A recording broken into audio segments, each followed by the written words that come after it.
రెచ్చిపోయే ప్రమాదం ఉంటుందా? యాక్చువల్ గా ఒకటండి, ఇప్పటిదాకా చేసిన అరెస్టులో మొదటి దశలో భయపడ్డారు, పారిపోయారు. క్రమంగా ఇప్పుడు అరెస్టులు పెరిగిపోయాక అందరూ సంచులు చదువు కూర్చుని ఉన్నారు. అరెస్ట్ చేస్తే 4 రోజులు ఉండొద్దాం, వీడప్పుడైతే జగన్ కలవడానికి ఒప్పుకోడు కానీ అరెస్ట్ అయిన తర్వాత అయితే జగన్ కలుస్తాడు, ఎట్లాగో పిలిచి మాట్లాడతాడు, ఓ ఫోటో ఇస్తాడు, అదన్నా చేసి వద్దాంలే. ఎందుకంటే ఎట్టాగూ మనం ఏం చేయకపోయినా మన ఊళ్ళలో మనల్ని ఒప్పుకోరు వీళ్ళు, టీడీపీ వాళ్ళు బతకనీరు. పోనీ వేరే చోట బతుకుదాం అంటే ఊళ్ళో వదిలేసి అడగపోయి బతకాలా? ఒక ప్రశాంత వాతావరణాన్ని డిస్టర్బ్ చేసేసాం ఊళ్ళల్లో అన్ని చోట్ల కూడా.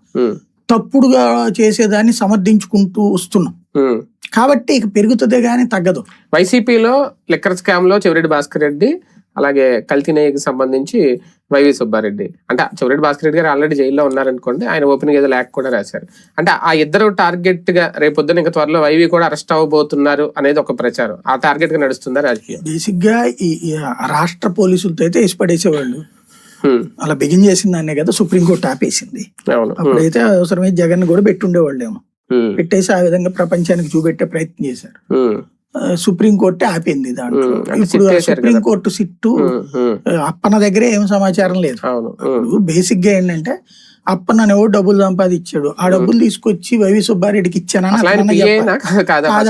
వాస్తవంగా 2019 ముందు ఎలక్షన్స్ కు ముందు 18 వరకు అతను ఇతని దగ్గర